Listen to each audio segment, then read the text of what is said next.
Welcome, dear listener, to another gentle journey into the misty depths of prehistoric Europe. Tonight, we'll discover how the very first spiritual thoughts began to form in human minds, alongside people who lived 30,000 years ago, when the world was vast and wild and every shadow held mystery. Whether you're settling into bed or already drifting toward deep sleep, I'm grateful you're here to explore these quiet corners of history with me. Tell me in the comments, where are you listening from tonight? Perhaps a cosy bedroom in a bustling city, or maybe a quiet countryside retreat. It's a lovely thought, all of us finding our way to deep sleep through these ancient stories from long ago. In a cave nestled against limestone cliffs in what would one day become southern France, a young man named Kale dips his fingers into ochre paint and wonders why the bison on the wall seem to breathe in firelight. The morning mist clings to the valley floor as Kale emerges from the cave his clan calls home. His bare feet know every stone on the path down to the stream, every root that might catch an unwary toe in the half-light before dawn. The air carries the scent of damp earth and the distant musk of mammoth herds moving across the grasslands. He moves quietly, his leather pouch bouncing softly against his hip, filled with the tools of his craft, hollow bird bones for blowing paint, chunks of charcoal wrapped in soft hide, and precious ochre ground fine as dust. The stream runs cold and clear over smooth stones worn round by countless seasons of flow. Kyle kneels at the water's edge, cupping the liquid in his palms to drink deeply. The water tastes of minerals and snow from distant mountains he has never seen, but dreams about sometimes when the wind carries their scent. As he drinks, he notices how the water moves around the stones, always finding a way forward, always flowing towards something beyond his sight. There is something in this movement that speaks to him, though he has no words yet for what it might be saying. Behind him, the cave entrance yawns dark and welcoming.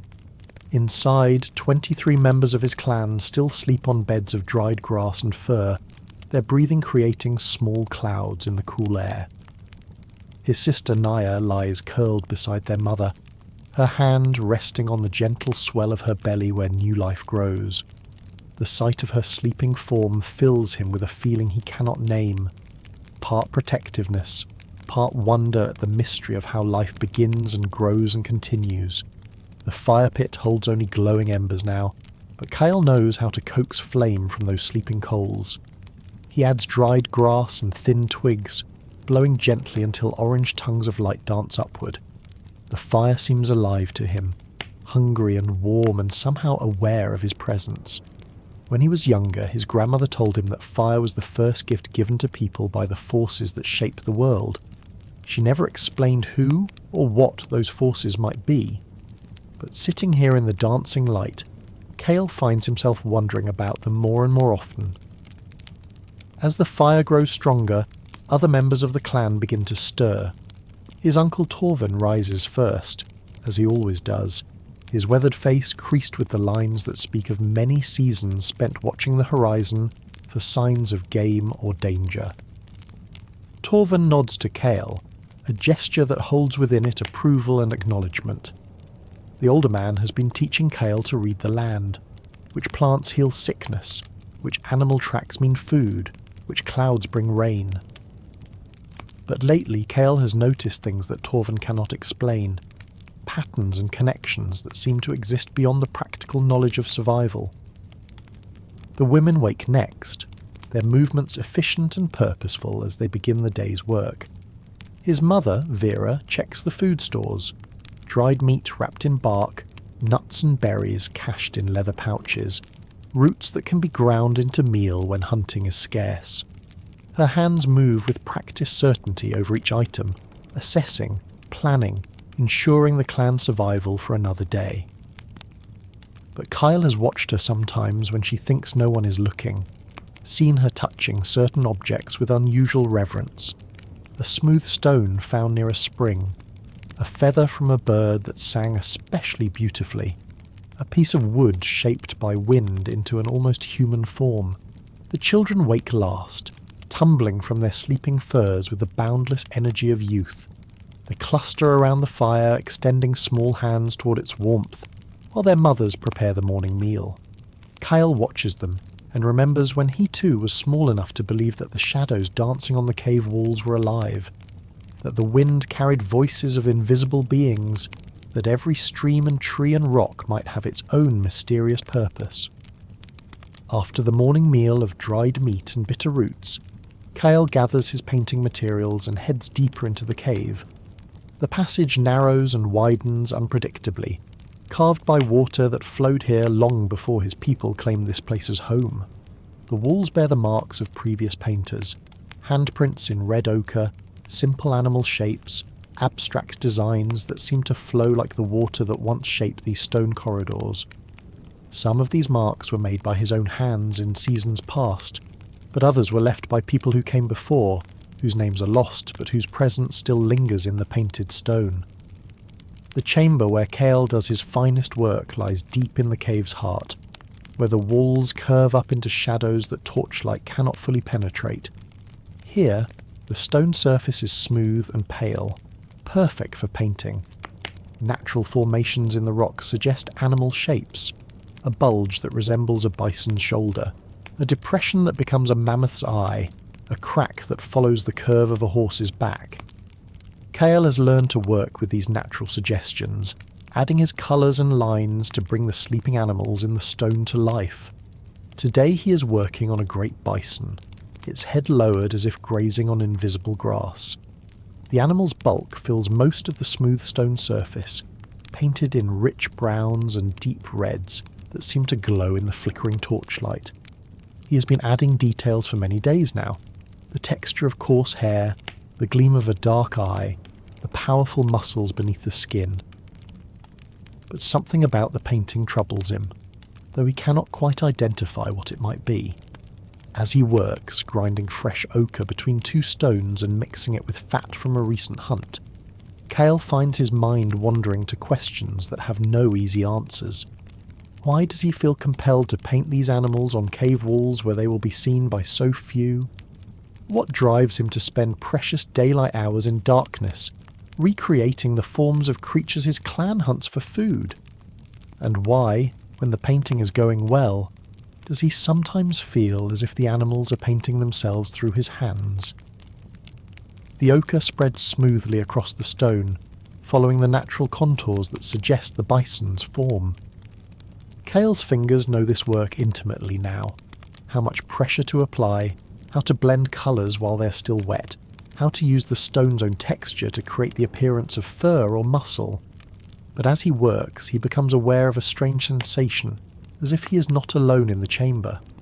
The feeling is not frightening exactly, but it is definitely present, a sense of being watched by eyes that are not quite eyes, of being guided by intentions that are not quite his own. He pauses in his work, holding his breath to listen more carefully to the cave's deep silence. Water drips somewhere in the distance, a steady rhythm like the heartbeat of the earth itself. The torch flame wavers slightly, though he feels no breeze. And there, just at the edge of hearing, is something that might be breathing, or might be the whisper of air through stone passages, or might be something else entirely. Kale returns to his painting, but now he is acutely aware of every sensation. The ochre feels warm beneath his fingers, warmer than it should be considering the cave's cool temperature. The stone seems to yield slightly under his touch, as if it were not quite solid, as if the boundary between painted animal and living rock is less certain than he had assumed. Most strangely of all, he begins to sense that the bison is not merely a representation of an animal his clan might hunt, but is somehow present in the stone itself, waiting for his colours and lines to give it the means to reveal itself. This thought should disturb him, but instead it fills him with a deep sense of rightness, as if he has stumbled upon a truth that has been waiting for him to discover it. The bison in the stone is not just an image, it is, in some way he cannot yet understand, the spirit or essence of all bison, the force that makes bison what they are, the invisible presence that guides their movements across the grasslands and their behaviour during the hunt. As this realization settles into his mind, Cale's painting takes on new urgency and purpose. Each stroke of ochre becomes an act of communication, a way of speaking with the bison spirit that dwells in the stone. He finds himself painting details he has never consciously observed. The exact pattern of hair growth around the animal's eye, the way shadow falls beneath its massive head, the subtle tension in its muscles that suggests barely contained power. Hours pass unnoticed as Cale works in a state of focused concentration unlike anything he has experienced before. The torch burns lower, but somehow the light remains constant, as if the cave itself is providing illumination for this important work. His hands move with increasing confidence, adding layers of colour and texture that bring the painted bison ever closer to life. When he finally steps back to examine his work, Cale feels as if he's been dreaming and has only now awakened. The bison on the wall regards him with dark, knowing eyes that seem to hold depths of wisdom accumulated over countless generations. Its massive form appears to breathe in the flickering torchlight, and for a moment Cale is certain that it will step down from the stone and walk away into the cave's deeper passages. The sensation passes, but it leaves behind a profound change in how Cale understands the world around him. The bison on the wall is more than decoration, more than practice for hunting, more than simple representation. It is a bridge between the world he can touch and see, and the world that exists beyond the reach of his senses, a world populated by spirits and forces that shape the behaviour of animals, the changing of seasons, the success or failure of hunts, the mystery of birth and growth and death. As he gathers his materials to return to the clan, Cale realises that he has discovered something important, though he still lacks words to describe it fully. The animals his people hunt are not simply bodies of meat and hide. They are manifestations of deeper powers that exist in realms beyond the physical world. The successful hunter must do more than track and kill. He must somehow communicate with these animal spirits, acknowledge their power, perhaps even ask their permission before taking their lives. This thought follows him as he makes his way back through the cave's passages toward the entrance where daylight waits. His clan is engaged in the usual activities of afternoon, repairing tools, processing the results of recent hunts, tending to the needs of children and elders. But Cale sees them now with changed eyes. Each person moves through their tasks surrounded by invisible forces, connected to powers they may not even recognise, but which nonetheless guide their actions and decisions. His sister Naya sits near the fire, her hands busy with the delicate work of sewing new clothing from recently tanned hides. The bone needle moves in and out of the leather with practiced precision, creating strong seams that will protect her growing family from cold and weather. But as Cale watches her work, he becomes aware of something beyond mere craftsmanship. There is a rhythm to her movements, a pattern that seems to echo larger patterns in the natural world, the cycle of seasons, the migration of animals, the endless progression of day and night. His uncle Torvin sharpens spear points with focused attention, testing each edge for keenness and balance. The stone tools require constant maintenance, and Torvin's experience has taught him exactly how to chip and grind each implement to perfect effectiveness. Yet Cale now notices that Torvin handles certain stones with special care, setting aside those that feel particularly good in the hand, those that seem to hold some quality beyond mere functionality. These favoured stones are wrapped in soft leather and stored in a special pouch that Torvin keeps close to his body. Even the children's play takes on new meaning under Cale's transformed perception. They stack stones into towers that inevitably tumble down, but they always rebuild them in the same proportions, as if following some internal blueprint they cannot explain. They sing wordless songs while they work, melodies that rise and fall like the wind through the valley, like the distant calls of migrating birds, like the rhythm of feet on earth during the ceremonial dances that mark important occasions. That evening, as the clan gathers around the fire for the day's final meal, Cale finds himself studying their faces in the dancing light.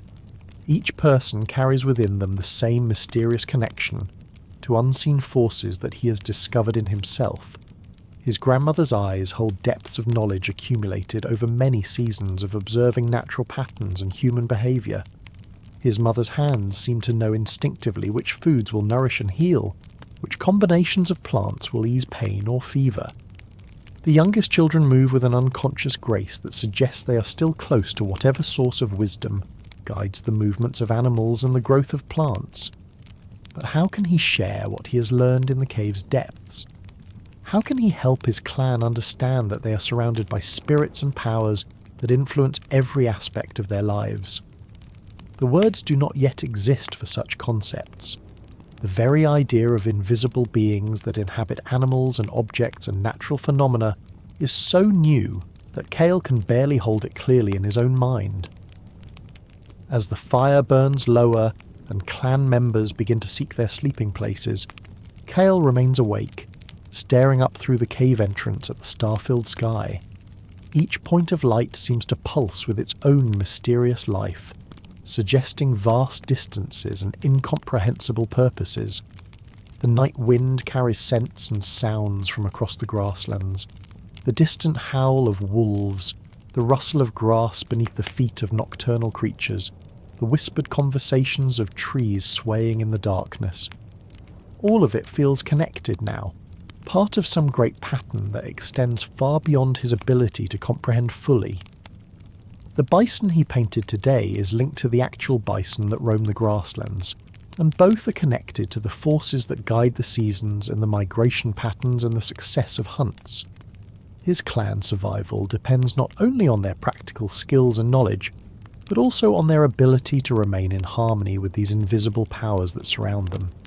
This understanding brings with it both comfort and responsibility.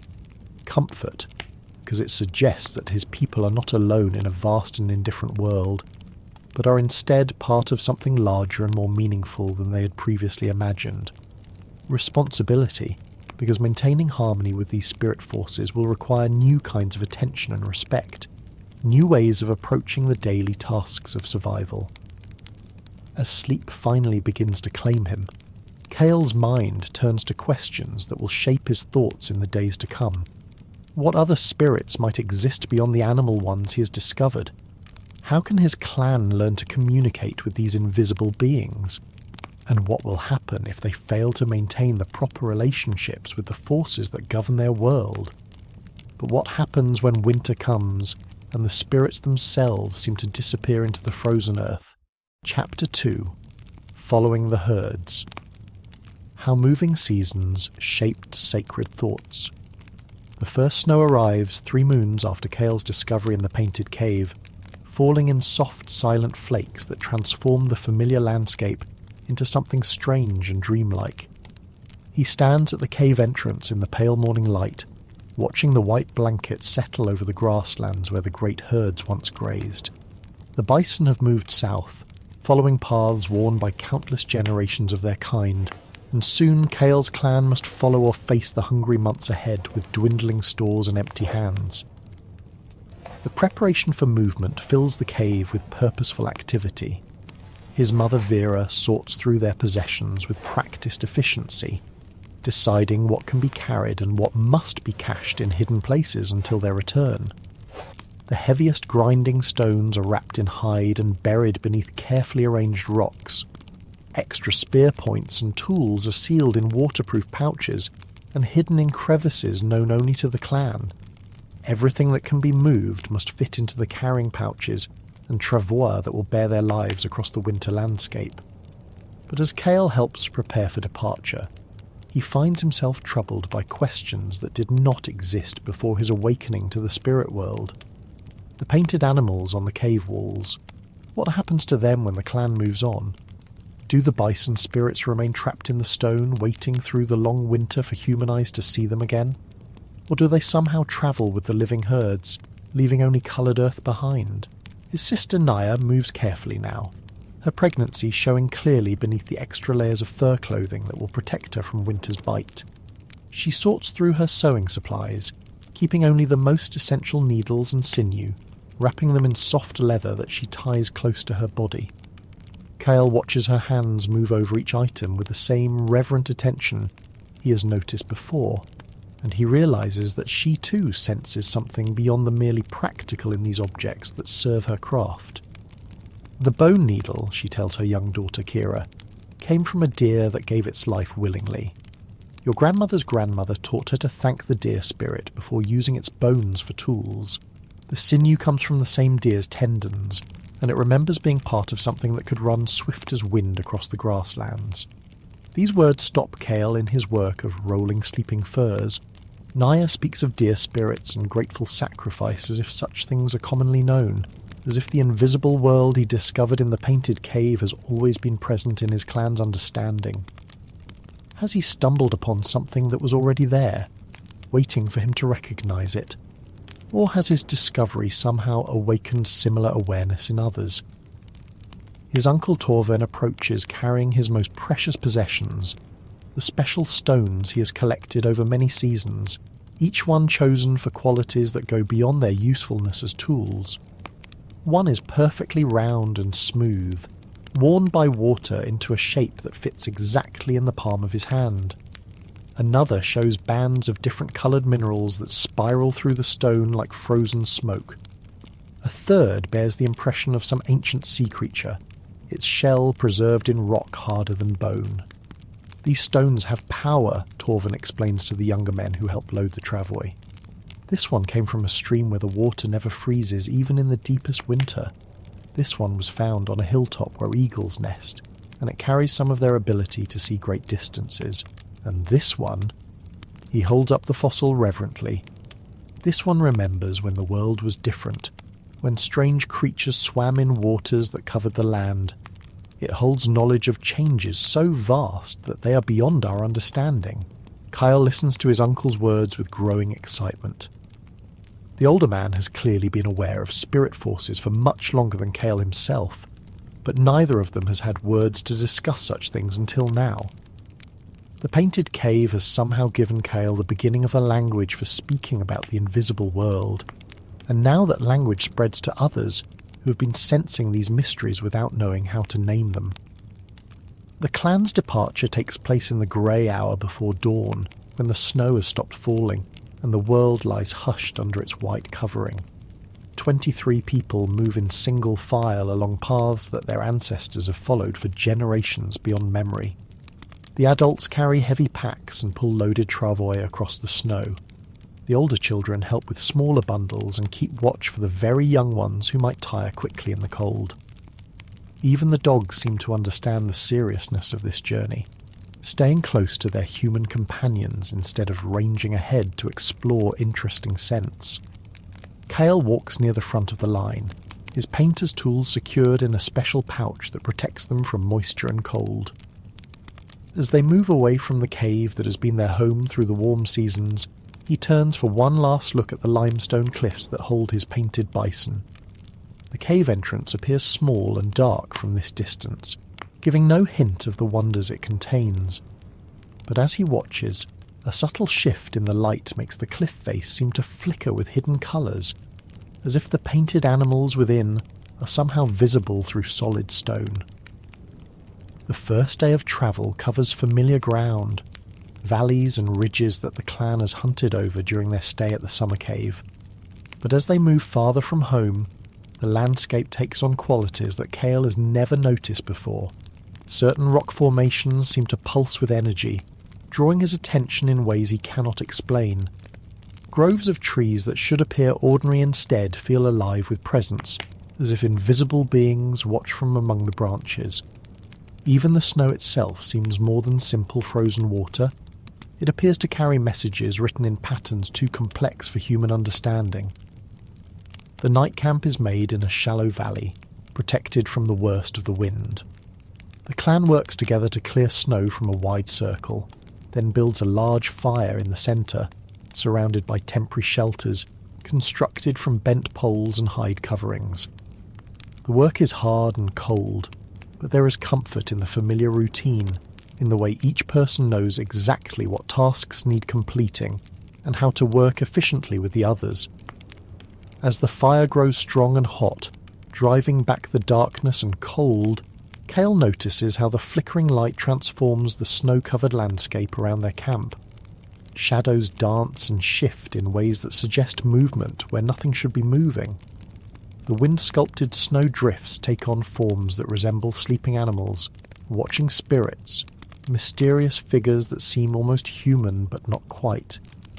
His grandmother sits close to the fire, her weathered hands extended toward the warmth, and her eyes reflect an awareness of these shadow beings that dance at the edge of vision. "The winter spirits," she says quietly, her voice barely audible above the wind. "They travel with us now, curious about these humans who dare to move across their frozen domain. They are not harmful, these spirits, but they are not entirely friendly either. They must be acknowledged, respected, given their proper due." She reaches into her pack and withdraws a small bundle wrapped in soft fur. Inside are treasures that Kale has never seen before. Carved pieces of bone and antler, smooth stones marked with simple designs, dried flowers and herbs from the summer grasslands. With careful ceremony, she places a few items at the edge of their camp, just beyond the reach of firelight, where the snow remains unmarked by human feet. "Gifts for the winter spirits," she explains, "so they know we mean no disrespect by travelling through their realm, so they might choose to help rather than hinder our journey." The other adults nod approvingly at this ritual, as if it is something they have always known should be done but had perhaps forgotten in the practical concerns of travel preparation. Kyle realises that his grandmother has been the keeper of such knowledge, maintaining awareness of the spirit world even when others became too focused on immediate survival to remember the invisible forces that surround them. That night, as the clan sleeps in their hide shelters around the dying fire, Kale lies awake listening to the sounds of the winter landscape. Wind moves through bare branches with voices that might be whispers or might be warnings. Something large walks past their camp, its feet making no sound in the snow, but its presence felt as a disturbance in the air. Far in the distance, wolves call to each other with songs that seem to carry more meaning than simple communication between pack members. When morning comes, the gifts his grandmother left for the winter spirits have vanished without a trace. The snow around the camp shows no sign of being disturbed, no tracks to indicate what might have taken the offerings. But the absence feels significant rather than mysterious, as if the gifts have been accepted by beings who exist beyond the reach of ordinary senses. The second day of travel brings them to higher ground, where the wind cuts sharp and cold across exposed ridges. The snow here is deeper, sometimes reaching to the adults' knees, making each step an effort that drains strength from even the strongest clan members. But it also brings them closer to the great migration routes where the herds move between their summer and winter ranges. Torvin calls a halt on a hilltop that provides a commanding view of the valleys below. He points toward a distant dark line that moves slowly across the white landscape, a herd of mammoth, perhaps 50 or 60 of the massive creatures, following paths that their kind have used since the world was young. The sight of them fills Kyle with a complex mixture of emotions. These animals represent survival for his clan. Their meat will feed many mouths through the harsh months ahead. Their hides will provide warmth and shelter. Their bones will become tools and weapons. But now he also sees them as manifestations of the mammoth spirit, embodiments of some vast intelligence that has learned to thrive in this frozen landscape. The lead mammoth, a massive female with tusks yellowed by age, carries within her the accumulated wisdom of countless generations. The younger animals that follow her do so not merely from instinct, but from an understanding that she is connected to forces beyond their individual comprehension. We will follow them, Torvin decides, but we will not hunt today. First we must find the winter camp, establish our shelter, ensure that our own people are safe. The mammoths will still be here when we are ready. They always are. As they descend from the hilltop toward the migration route, Kale finds himself thinking about the relationship between his people and the great herds they follow. For all his life, he has understood this as a simple matter of predator and prey. Humans track animals, kill what they need, use every part of the carcass to survive. but his growing awareness of the spirit world suggests a more complex interaction. The animals allow themselves to be hunted, but only under certain conditions. They must be approached with proper respect, killed cleanly without unnecessary suffering, used completely without waste. In return, they ask that their spirits be acknowledged, that their sacrifice be honoured, that the humans who benefit from their deaths understand the true cost of survival in this harsh world. This realization brings with it new responsibilities that weigh heavy on Cale's thoughts as they travel. How can he help his clan maintain the proper relationship with the animal spirits? What rituals or ceremonies might be needed to ensure that the great herds continue to offer themselves for human survival? And what happens if they fail to meet these obligations? The winter camp lies in a sheltered valley where natural windbreaks and a reliable water source have drawn human groups for generations beyond counting. Other clans have already arrived. The smoke of their fires rises from several locations along the valley floor.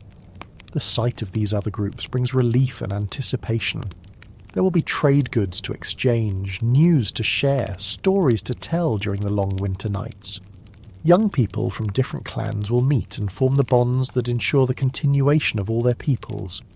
But as they approach the established camps, Cale becomes aware that something has changed in how he perceives these gatherings of his kind.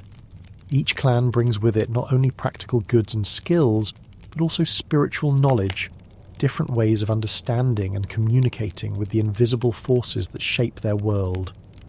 The painted symbols he sees on some of their tools and clothing are not merely decoration. They are attempts to capture and communicate spiritual truths.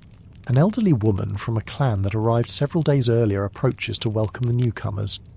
Her face is painted with ochre in patterns that echo the designs Cale has seen in the painted cave, and she wears a necklace of carved bone pieces that seem to represent various animals. When she greets Cale's grandmother, the two women embrace with a familiarity that speaks of shared knowledge, shared understanding of mysteries that the younger generation is only beginning to discover. The spirits have been active this season, the woman says, in a voice that carries easily across the wind. The animal dreams are stronger than they have been in many years. The children wake, speaking of visions they do not understand. It is time for the stories to be told again, for the old knowledge to be shared before it is lost. That evening, as the expanded community gathers around a great central fire built from the contributions of all the clans, Cale listens to stories that give shape and meaning to his growing understanding of the spirit world. An ancient storyteller speaks of the first humans, who could talk directly with animal spirits and learn from them the secrets of survival. A woman with intricate tattoos covering her arms tells of the great mammoth mother who leads all herds to safety when the world grows cold. A young man barely older than Cale sings a song that supposedly came to him in a dream, its melody somehow capturing the sound of wind through mammoth tusks and the rhythm of massive feet on frozen ground. Each story adds another piece to the puzzle of how humans should relate to the invisible forces around them. The spirits are not gods to be worshipped, but partners in the great work of survival. They require respect, understanding, proper acknowledgement of their gifts. They can be communicated with through dreams, through art, through ritual actions that demonstrate human awareness of their presence and power. As the fire burns lower and the storytelling gives way to the quiet conversations that precede sleep, Cale finds himself thinking about the painted animals in the cave they left behind. His bison is not alone in the darkness. It is connected through invisible threads to all the other painted animals in caves throughout the region, and beyond that to the living animals that roam the grasslands and forests. The act of painting becomes a form of communication, a way of speaking with the animal spirits and ensuring their continued cooperation in the dance of survival. But winter nights are long, and there will be time for many more stories before the herds begin their spring migration. What other truths about the spirit world will be revealed as the clans share their accumulated wisdom through the cold months ahead? And how will these revelations change the way Cale's people understand their place in the vast web of life that surrounds them? The question follows him into sleep. where his dreams are filled with painted animals that step down from cave walls and walk freely through landscapes where the living and the spirit worlds exist without boundaries. Chapter 3. The First Harvest. When Earth itself became Holy Spring comes late to the Winter Valley, arriving in tentative stages that teach patience to those who wait for warmth. First, the ice begins to sing in the streams, crackling and groaning as flowing water reclaims its channels. Then the snow settles and softens, revealing patches of brown earth that steam in the pale sunlight. Finally, almost reluctantly, the first green shoots push through the thawed ground, carrying with them the promise that the world will live again. Kale stands knee-deep in the slow-moving creek that runs through the centre of the valley. His hands numb with cold as he feels along the muddy bottom for the roots his grandmother has taught him to recognise by touch alone. The water is so clear he can see every stone, every darting minnow, every strand of waterweed that sways in the gentle current. But it is the feel of things that guides his search, the particular texture of edible roots, the way they yield under pressure yet resist being pulled too easily from the earth that has nourished them through the long winter. His fingers close around a thick root, cylindrical and firm, covered in the fine hairs that his grandmother says help it draw strength from the water spirits. He works it free carefully, trying not to damage the smaller roots that branch away from the main body. These will grow into new plants if left undisturbed, ensuring that future springs will provide the same abundance for those who know where to look and how to harvest with proper respect.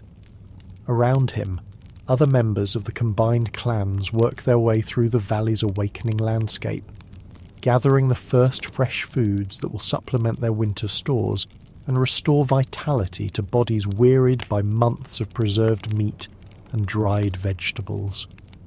The children wade in the shallows, shrieking with delight when they discover clusters of cress growing in the protected spaces, where warm springs keep the water from freezing. The women probe beneath rocks and fallen logs for the tender shoots that emerge before the trees have even begun to show their leaves. But this spring gathering feels different to Kale than it has in years past. Where once he saw only the practical work of finding food, he now perceives a complex interaction between his people and the living forces that inhabit water and earth and growing things.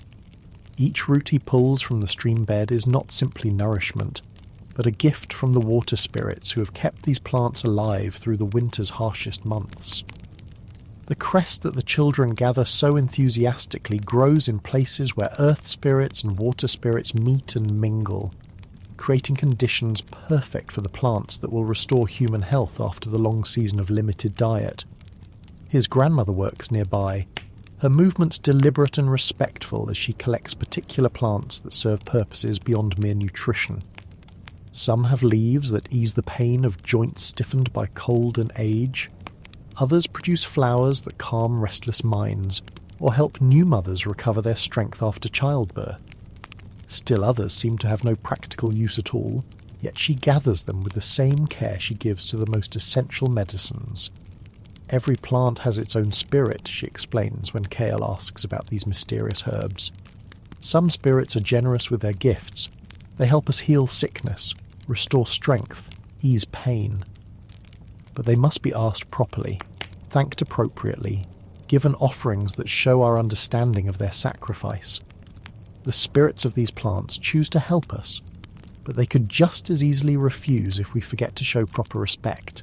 She demonstrates the correct way to harvest medicinal plants, first placing her hand on the earth nearby and speaking words that are half request, half gratitude. Only then does she carefully dig around the roots, taking what she needs while leaving enough behind to ensure the plant's continued growth. Before moving to the next location, she places a small offering beside the disturbed earth, a few drops of water from her drinking pouch, a pinch of dried meat, sometimes just a strand of hair from her own head. The plant spirits appreciate these gifts, she says, not because they need what we offer, but because the giving shows that we understand the true nature of what is happening here. We are not simply taking what we want. We are participating in an exchange between partners who respect each other's needs and limitations. This understanding transforms Cale's perception of the spring gathering from simple foraging into something approaching ceremony. Each plant collected becomes part of a conversation between human need and plant generosity. The success of the harvest depends not only on knowledge of where to look and what to gather, but on maintaining the proper relationship with the spirits that make such abundance possible. As the days grow longer and warmer, the spring gathering expands beyond the immediate vicinity of the winter camp. Groups of experienced foragers range farther into the valleys and hillsides, seeking the early berries, nuts, and roots that appear only briefly before the full explosion of summer growth. Cale joins these expeditions, carrying his gathering tools and the special pouches needed to transport delicate plant materials without damage. On one such expedition, led by his uncle Torvin and an older woman from another clan known for her plant wisdom, Cale discovers something that changes his understanding of how the natural world operates. They have climbed to a south-facing slope where the snow melted early, leaving exposed earth that has been warmed by many days of spring sunshine. Here, scattered among the rocks and patches of grass, grow clusters of small flowers unlike anything Cale has seen before. The flowers are perfect miniatures, each no larger than his thumbnail, with petals so delicately formed that they seem carved by hands more skilled than any human craftsperson. Their colours shift subtly as the light changes, now deep purple, now blue-black, now showing hints of silver that mirror the colour of moonlight on water. But most remarkably, the flowers seem to grow in precise patterns, forming designs that echo the painted symbols Cale has seen in caves and on ceremonial objects. These are spirit flowers, the plant woman explains reverently. They grow only in places where the earth spirits are especially strong, where the boundary between the visible world and the spirit world grows thin. They appear for just a few days each spring, then vanish until the following year. Some say they are messages from the earth spirits, communications written in a language we are only beginning to learn to read. Cale kneels among the flower clusters, studying the patterns they form with an artist's trained eye. The arrangements are too purposeful to be accidental, too complex to result from simple randomness. Some clusters spiral outward from central points, like the arrangement of seeds in a sunflower head. Others form parallel lines that follow the natural contours of the hillside. Still others create geometric shapes that seem to shift and change as he moves his viewing position, revealing different aspects of their design from different angles. "May we gather some of these?" he asks, though part of him rebels against disturbing formations so clearly meaningful and intentional. "A few," she agrees, "but only after proper preparation, and only for the most sacred purposes. These flowers are not medicine for the body, but medicine for the spirit. They help humans see more clearly into the invisible world, understand more deeply the connections that bind all living things together." The preparation she requires involves fasting for the remainder of the day and spending the night in contemplation of what they have discovered. Cale lies on his sleeping furs that night, staring up through the smoke hole at the stars and thinking about flowers that grow in patterns meaningful to spirits, about plants that serve as bridges between the world he knows and worlds he's only beginning to suspect. When morning comes, the plant woman leads a small ceremony of gathering that involves not only Cale's clan but representatives from all the groups currently sharing the Winter Valley. They approach the spirit flowers with utmost respect, each person carrying offerings appropriate to their own understanding of what is being asked. Some bring water from sacred springs, others offer carved bone tokens or pieces of valued flint. Cale carries a small pot of ochre paint, thinking that perhaps the spirits who create flower patterns might appreciate pigments that can be used to create human patterns in return. The actual gathering takes only a few minutes, with each person taking no more than a single flower from the carefully selected clusters. But the ceremony that surrounds the gathering extends through most of the morning, with speeches and songs that attempt to express human gratitude for this glimpse into the spirit world's artistic expression. The elderly storyteller speaks of the first humans who learned to read the Earth's messages written in flower patterns. A young woman sings a song that supposedly captures the sound of earth spirits conversing in their own language. Kyle finds himself moved to speak about the painted animals in his cave, and how this experience with the spirit flowers helps him understand that art itself might be a form of communication between human consciousness and the invisible forces that shape the natural world. As the ceremony concludes, and the gathered flowers are carefully wrapped and distributed among those who will use them for spiritual purposes, Kale realizes that something fundamental has shifted in how his people understand their relationship with the land they inhabit. The earth beneath their feet is not simply a source of materials needed for survival, but a living entity with its own consciousness, its own purposes, its own ways of communicating with those who learn to pay attention. This understanding deepens throughout the remainder of the spring season, as the various clans prepare to separate and return to their individual summer territories. But before departing, they undertake a collaborative project that will honour their new awareness of the Earth's spiritual nature. In a flat area near the centre of the valley, they begin construction of a permanent marker that will commemorate this place where so much wisdom has been shared and so many spiritual truths have been discovered. The marker begins as a simple arrangement of stones, each one selected for particular qualities that relate to the spiritual insights gained during the winter months. Torvin contributes a stone from the hilltop where eagles nest, representing the far-seeing perspective that allows humans to perceive patterns too large to be visible from ground level. The plant woman offers a piece of the cliff face where the spirit flowers grow, carrying within its crystalline structure something of the Earth's own artistic vision. Kale adds a stone from the stream bed where he gathered roots, its smooth surface polished by water into a form that fits perfectly in the human hand. As the stone arrangement grows, it begins to take on a significance that goes beyond simple commemoration. The pattern of placement follows the same principles Kale observed in the spirit flower clusters, spiralling outward from a central point, creating geometric relationships that seem to resonate with underlying mathematical principles governing natural growth and form. But more than that, the stones themselves seem to interact with each other in ways that suggest they are becoming something greater than the sum of their individual parts.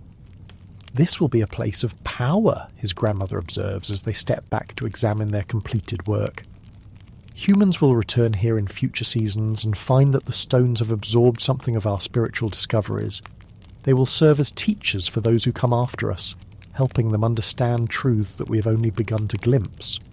Indeed, even as they prepare to leave the Winter Valley and return to their separate territories, Kale can see that the stone arrangement has acquired qualities that were not present in its individual components. The space within the stone circle feels different from the surrounding ground, warmer somehow, more alive with possibility. Birds that usually avoid human settlements perch confidently on the marker stones. Plants grow more vigorously in the soil nearby, their colours more intense, their forms more perfectly developed than their counterparts elsewhere in the valley. The final ceremony before departure involves each clan contributing something to the stone marker that will represent their commitment to returning in future years and continuing the spiritual work that has begun this season. Some leave carved tokens that tell of their specific discoveries about spirit communication. Others bury sacred objects at the base of certain stones, creating hidden connections between the marker and their home territories.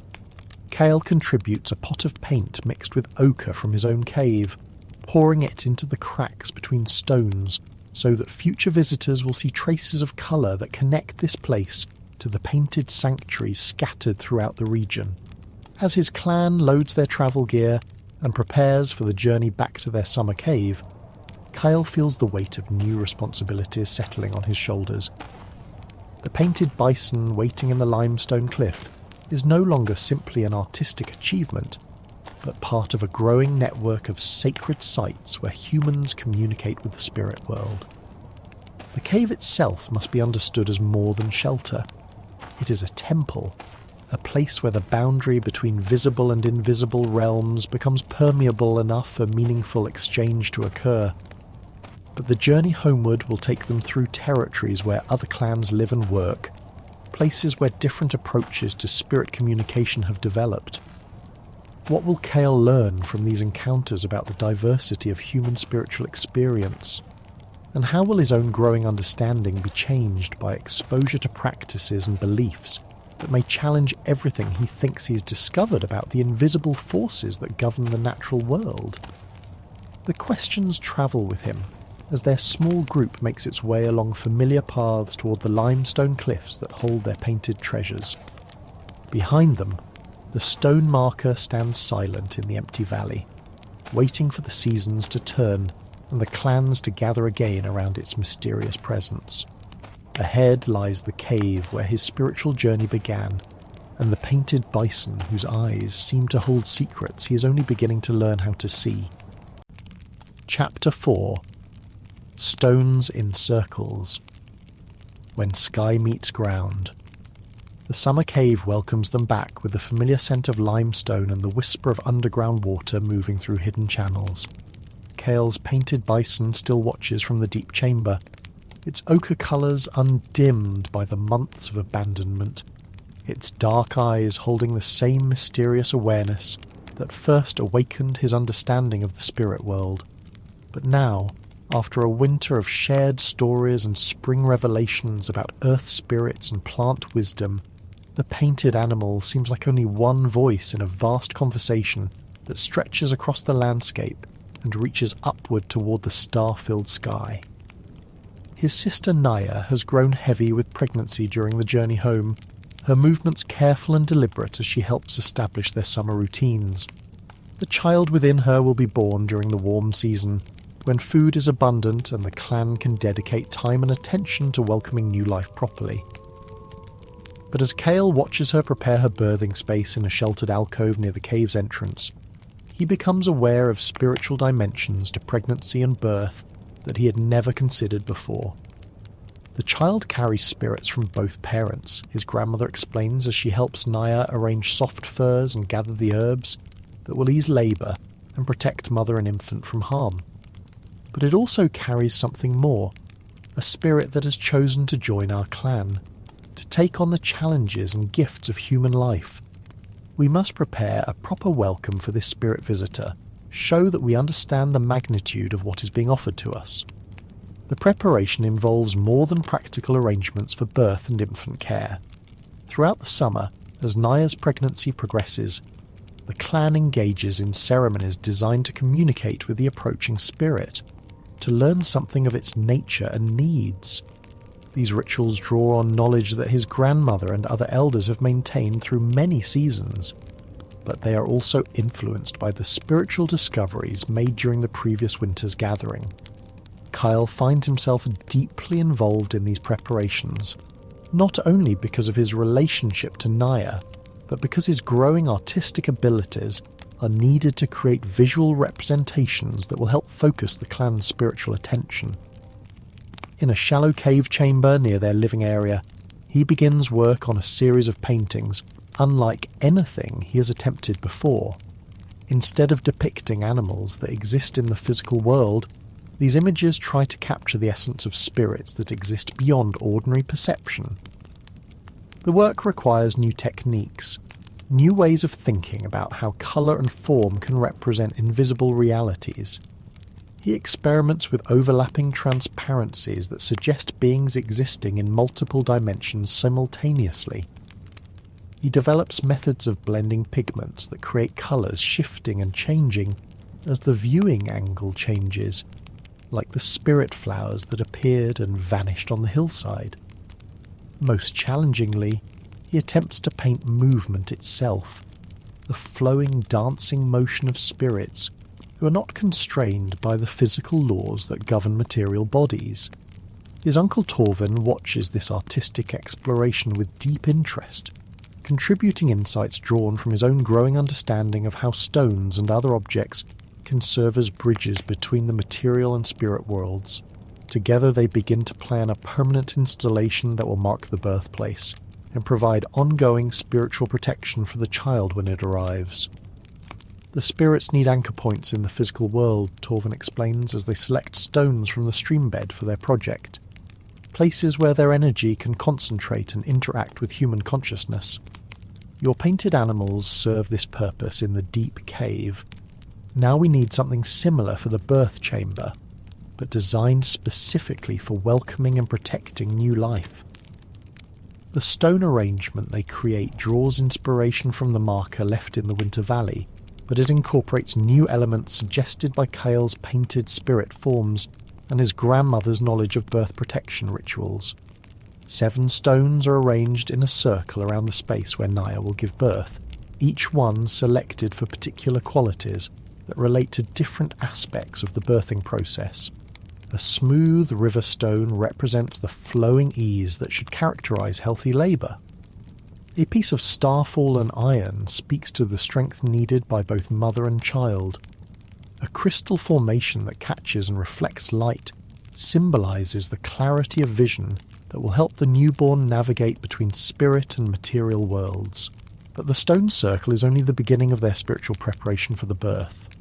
As summer deepens and Naya's time approaches, the clan undertakes increasingly sophisticated ceremonies designed to ensure that the approaching spirit will find a proper welcome in the human community.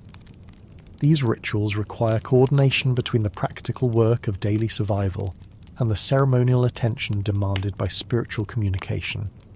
Cale discovers that his painted spirit forms in the birth chamber cave have become focal points for these ceremonies. Clan members gather before the images during the evening hours, using them as aids to meditation and spirit communication. The overlapping transparencies and shifting colours help viewers enter trance states where they can perceive, however dimly, the spiritual realities that surround the approaching birth.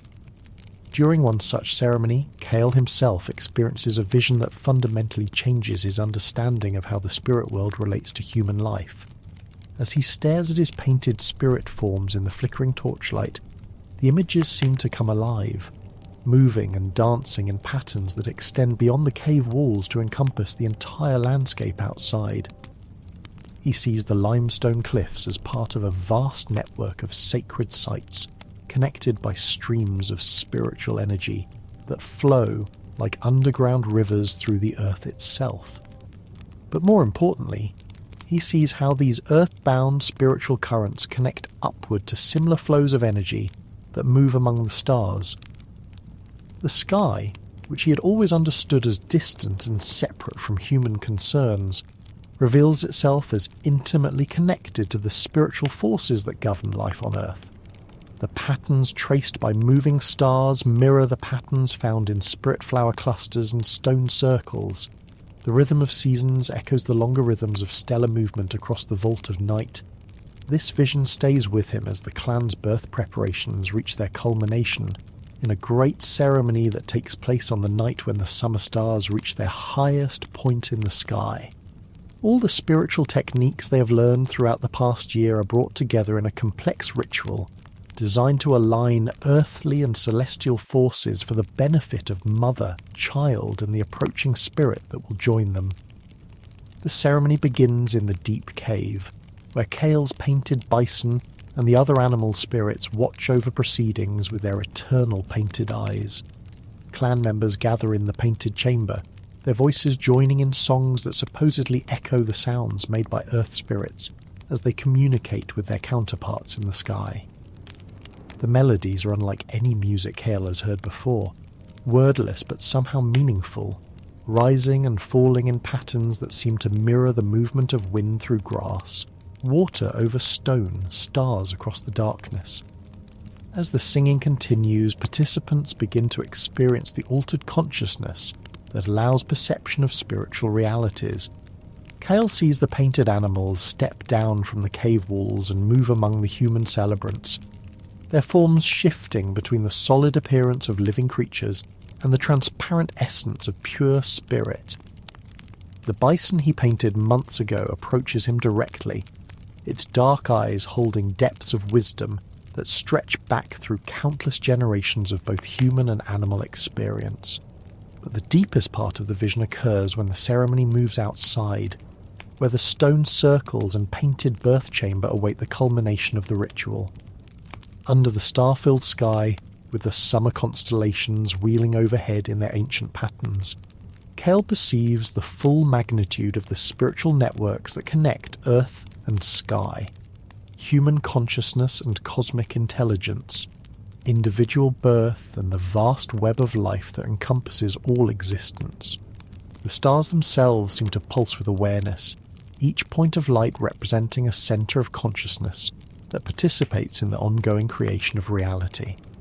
The patterns they form in their movement across the sky carry messages, instructions, promises that relate directly to the birth about to occur in the human community below. The approaching spirit has come not only from the realm of unborn human souls, but from the stellar consciousness itself, carrying gifts of wisdom and purpose that will serve both the individual child and the clan that receives it. As the ceremony reaches its peak, with all participants focused on the birth chamber, and the mother who labours within the protective circle of spirit stones, Kyle experiences a moment of perfect clarity about the nature of human existence itself. Each person is simultaneously a physical body, requiring food and shelter and protection from the elements, and a spiritual being connected to the vast networks of consciousness that extend throughout the universe. Birth is not simply the beginning of individual life, but the moment when a fragment of cosmic awareness chooses to experience reality through the limitations and possibilities of human form. This understanding transforms the experience of witnessing Naya's labour from a family event into a cosmic ceremony of profound significance. When her son finally emerges into the torchlit circle of waiting relatives, Cale sees not just a newborn infant, but a spiritual being of immense potential, taking on the beautiful burden of material existence. The child's first cry echoes upward toward the stars that have witnessed his arrival, announcing to both earthly and celestial consciousness that a new participant has joined the great work of conscious evolution. The days following the birth are filled with ceremonies designed to help the newborn spirit adjust to its physical incarnation and to integrate the child fully into the clan's spiritual and practical life. The stone circle around the birth chamber becomes a focus for ongoing rituals that will protect and guide the child's development through the vulnerable early months of life. Cale adds new painted elements to the birth chamber cave, images that capture something of the stellar consciousness he glimpsed during the birth ceremony, and that will serve as reminders of the cosmic dimensions of human existence. But as the summer progresses and the clan settles into the rhythms that will sustain them through the remaining warm months, Cale finds himself drawn increasingly to questions about how the spiritual discoveries of his people might be shared with other human communities scattered across the vast landscape. The network of sacred sites he glimpsed in his vision extends far beyond their own territory, connecting caves and stone circles and other ceremonial locations across distances that would require many days of travel to cover. His grandmother, watching him gaze toward distant horizons with increasing frequency, recognizes the signs of a spiritual calling that will eventually lead him away from the safety and familiarity of clan life. The spirits are asking you to become a bridge builder, she tells him one evening, as they sit together outside the cave, watching the stars emerge in the darkening sky. Not everyone receives such a calling, and not everyone who receives it has the courage to answer. But you have been given gifts of vision and artistic ability that are meant to be shared beyond our small community. The prospect of leaving his clan to seek contact with other human groups fills Cale with both excitement and trepidation. He has never travelled beyond the territories that his people claim as their own, never encountered humans whose spiritual practices might differ significantly from what he has learned. But the vision of connecting sacred sites and sharing spiritual discoveries across the landscape calls to him with increasing intensity as the summer nights grow longer and the stars trace their ancient patterns overhead. What kind of spiritual practices will he encounter among peoples who have developed their own relationships with the invisible forces that govern the natural world? And how will his own understanding be challenged and transformed by exposure to ways of thinking about spirit communication that may contradict everything he believes he has learned.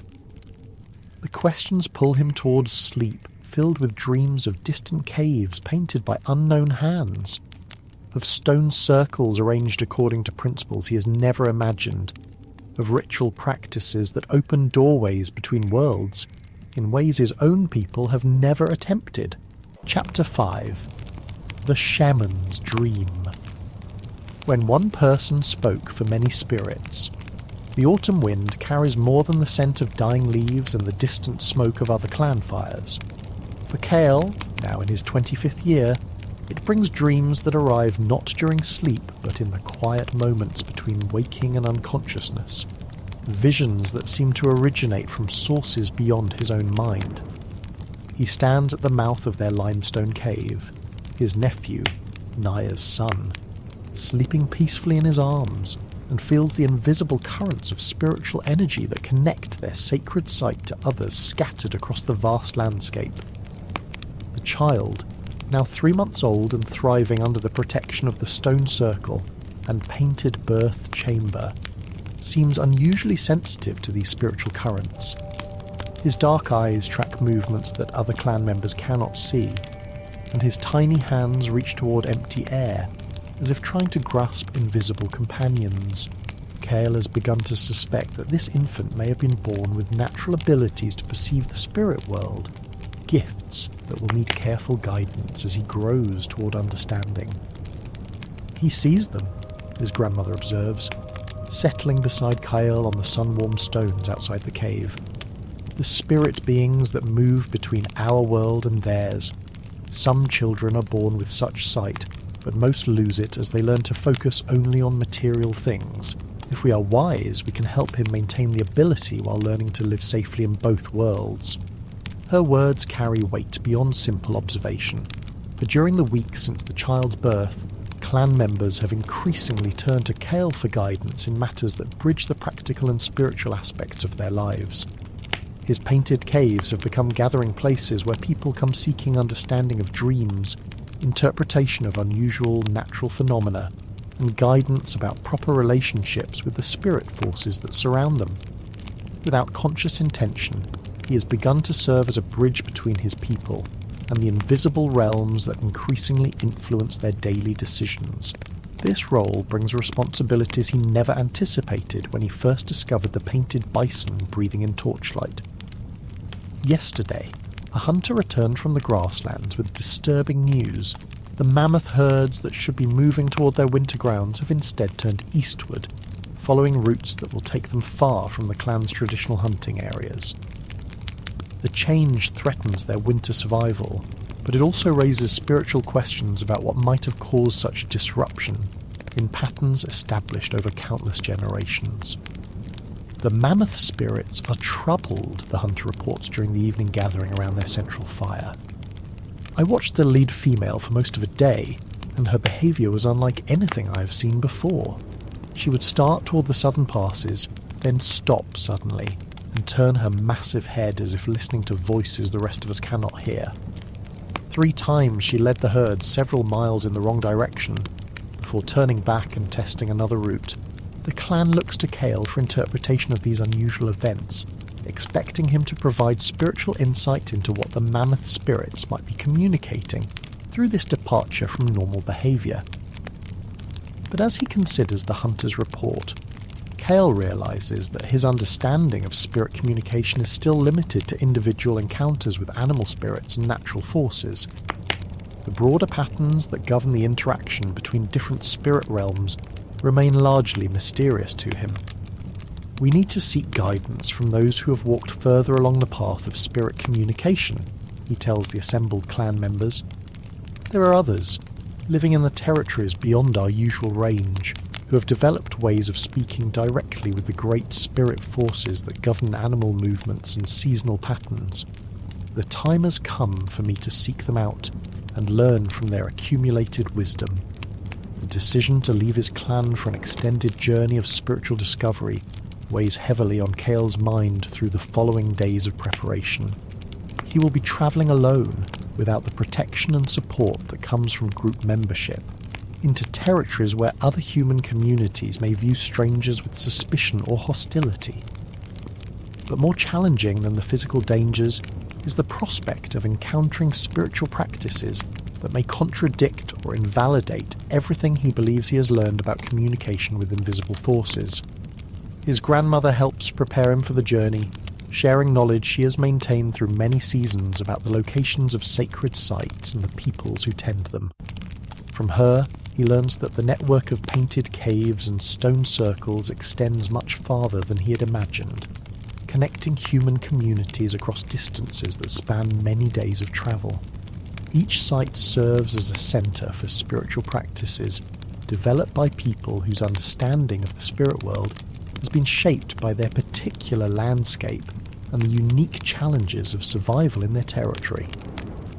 Some paint animals different from ours, she tells him as they assemble the special tools and materials he will need for his journey. Others work with stones in ways we have never attempted. Still others have learned to communicate with sky spirits through practices that require them to fast for many days, or expose themselves to extremes of heat and cold that would kill ordinary people.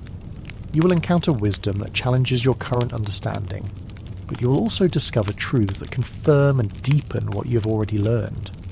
The tools she helps him prepare include not only his familiar painting materials, but also objects designed specifically for spiritual communication with unfamiliar forces. A staff carved from wood that was struck by lightning carries the power to attract attention from sky spirits.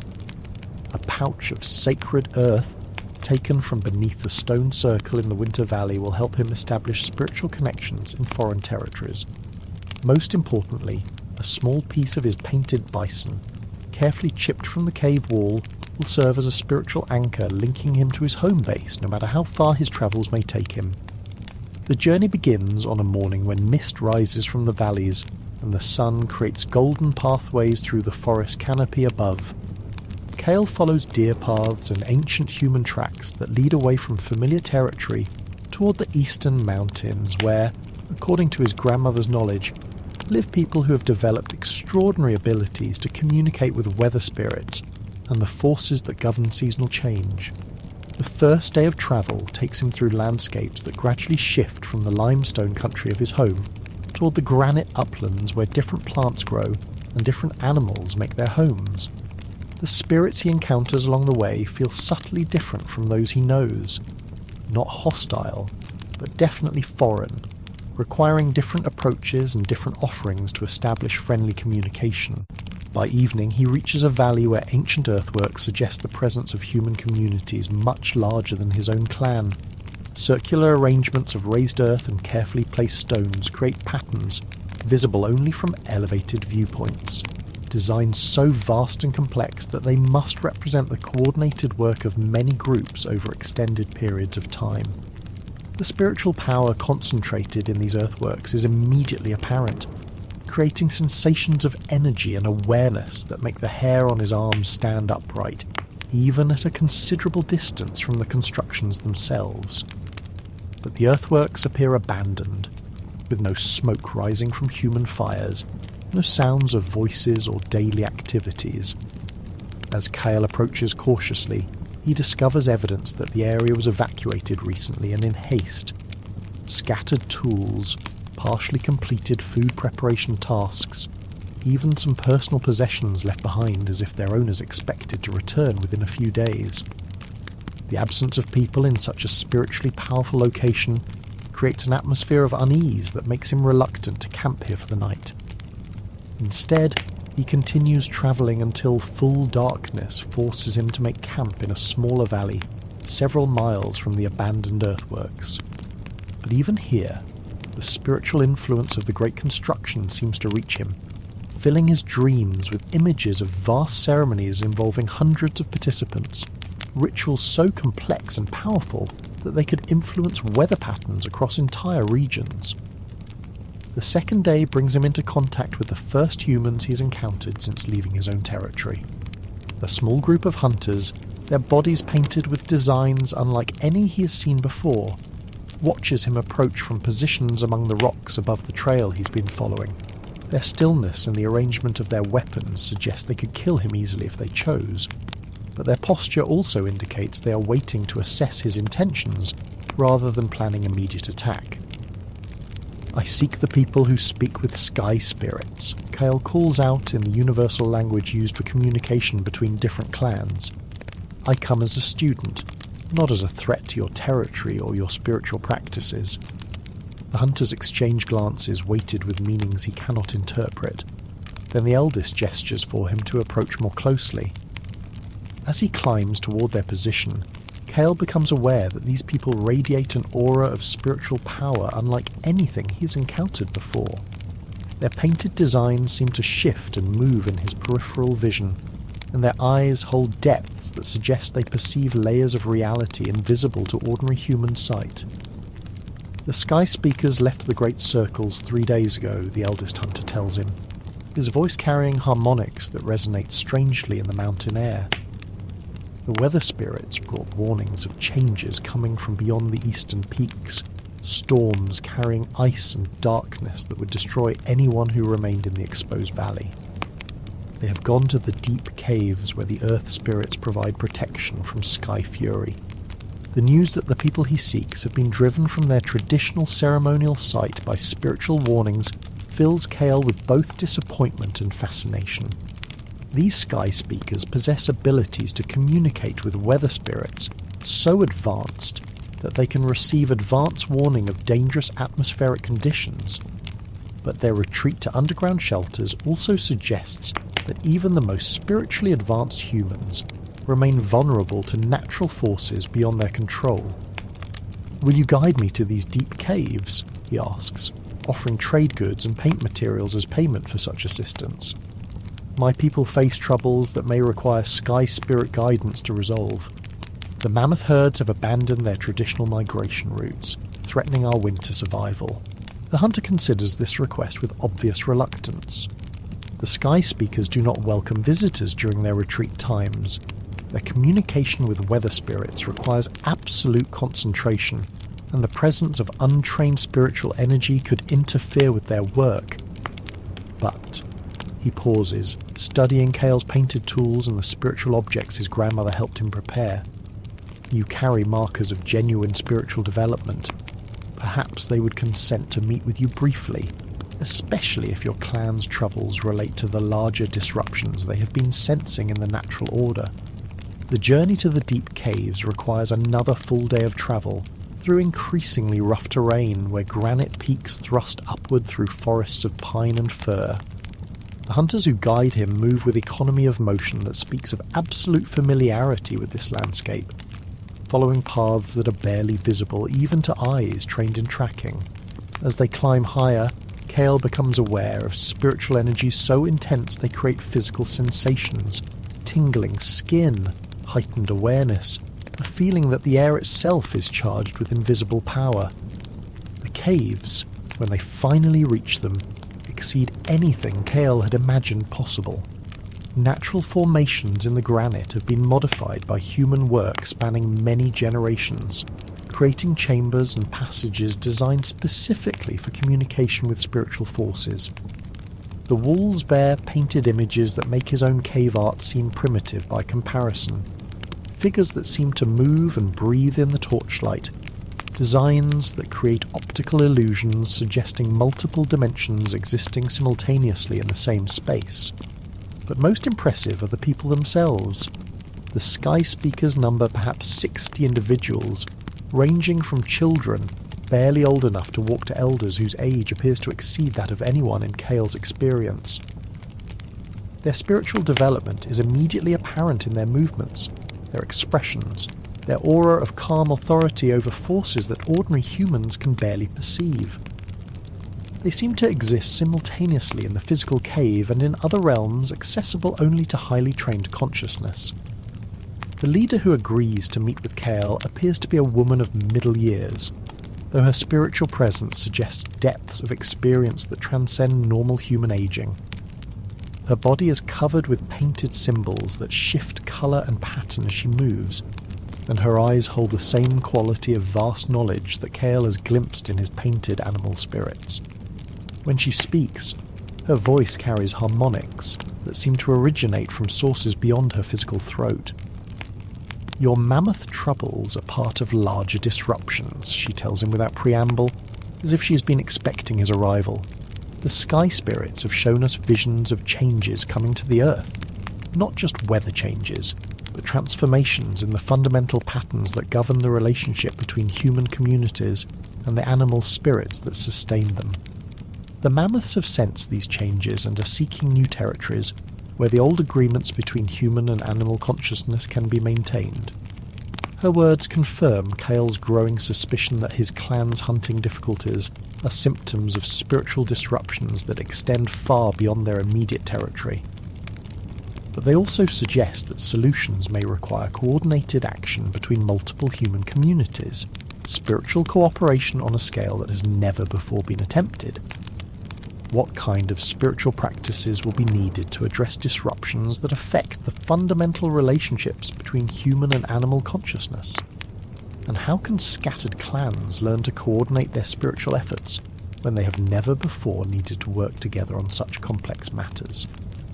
The questions that emerge from his meeting with the Sky Speakers will reshape not only Cale's understanding of his role as a spiritual intermediary, but the entire future of how human communities organise themselves to deal with challenges that require more than individual clan resources to resolve.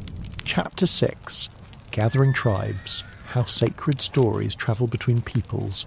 The Great Gathering takes place in a valley none of the participating clans call home, chosen specifically because its neutrality allows spiritual energies from different traditions to mingle without territorial conflicts. Cale arrives with a delegation from his own people, 3 days after the first groups have begun establishing camps, and he marvels at the complexity of human spiritual development that spreads before him across the valley floor. Smoke rises from dozens of fires, each tended by people whose painted bodies, tool designs and ceremonial objects reflect unique approaches to communication with the invisible forces that govern natural phenomena. The Sky Speakers who guided his spiritual education through the difficult mountain season have sent representatives carrying painted staffs that shimmer with colours suggesting direct connection to atmospheric spirits. A group from the eastern forests brings carved totems that supposedly house the consciousness of ancient trees, their wooden surfaces polished smooth by generations of handling during ceremonies that link human awareness to the slow wisdom of forest growth. Most mysteriously, a small delegation from the far northern territories arrives, carrying objects made from materials Cale cannot identify. Translucent stones that glow with inner light, metal implements that hum with barely audible tones when the wind passes over them. The purpose of this gathering extends beyond simple trade or seasonal celebration. Throughout the past year, spiritual intermediaries from communities scattered across vast distances have received similar visions warning of disruptions in the fundamental patterns that govern relationships between human and animal consciousness. The mammoth herd's abandonment of traditional migration routes is only one symptom of changes that threaten the spiritual agreements that have sustained human communities for countless generations. The time has come for coordinated response to challenges that exceed the capacity of individual clans to resolve through their own resources.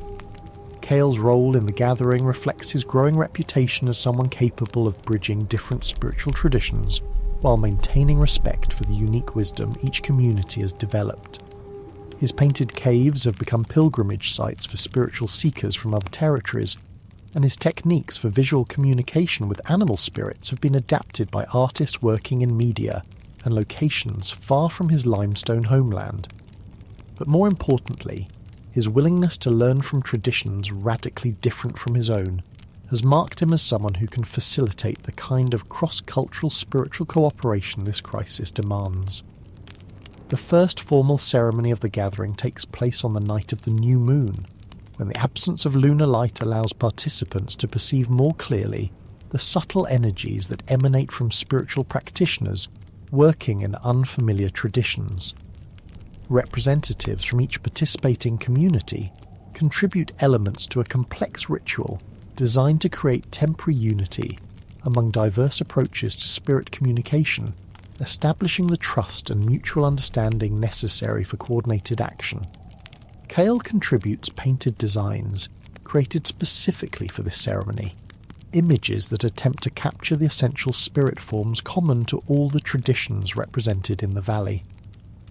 His artistic technique has evolved significantly through his exposure to the Sky Speaker's multi-dimensional visual practices, allowing him to create paintings that seem to exist simultaneously in several layers of reality. The animal spirits he depicts are recognizable as bison, mammoth, deer, and other creatures familiar to all the participating communities, but they also carry visual elements that suggest their deeper nature as manifestations of universal consciousness, rather than representations of specific physical animals. The forest peoples contribute wooden sculptures that have been shaped through years of ceremonial use into forms that capture the essential nature of tree spirits. These objects feel warm to the touch, despite the cool night air, and they emit subtle fragrances that change as different people handle them, as if the wood itself is responding to the spiritual energy of each individual who approaches it. Most remarkably, when the wooden sculptures are placed near Kale's painted spirit animals, both sets of objects seem to become more intensely alive, their spiritual presence amplified by proximity to complementary forms of artistic expression. The northern people's mysterious materials add another dimension to the ceremonial space.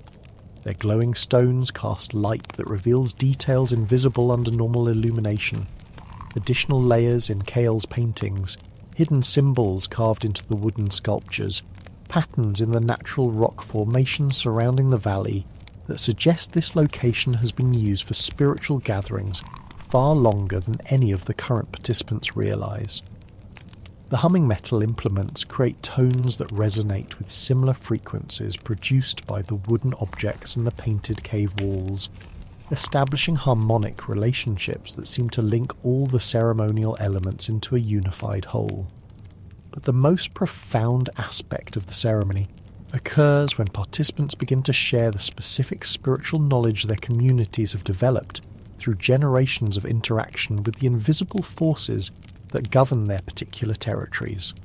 The Sky Speakers demonstrate weather-calling techniques that require them to enter trance states so deep they appear temporarily lifeless, their consciousness travelling to atmospheric realms where they communicate directly with the intelligences that control wind, rain, and seasonal change.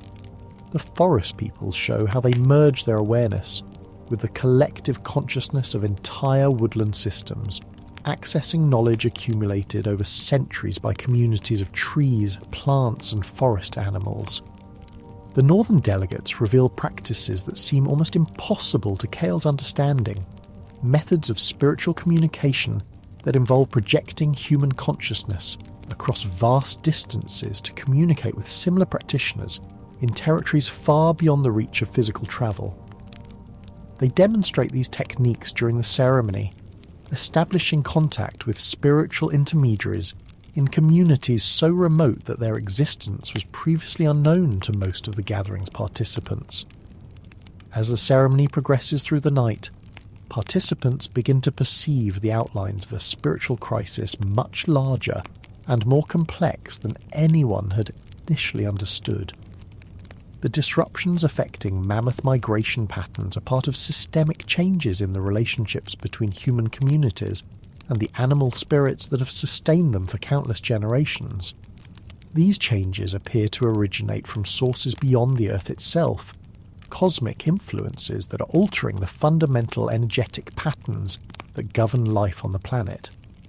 The star patterns have shifted, reports one of the northern practitioners, her consciousness apparently still in contact with distant colleagues who specialise in celestial observation. Not the visible movements we all know and track for seasonal purposes, but deeper configurations that affect the flow of spiritual energy between sky and earth. These changes are forcing adaptations in all forms of consciousness, animal spirits, plant spirits, even the earth spirits that govern geological processes.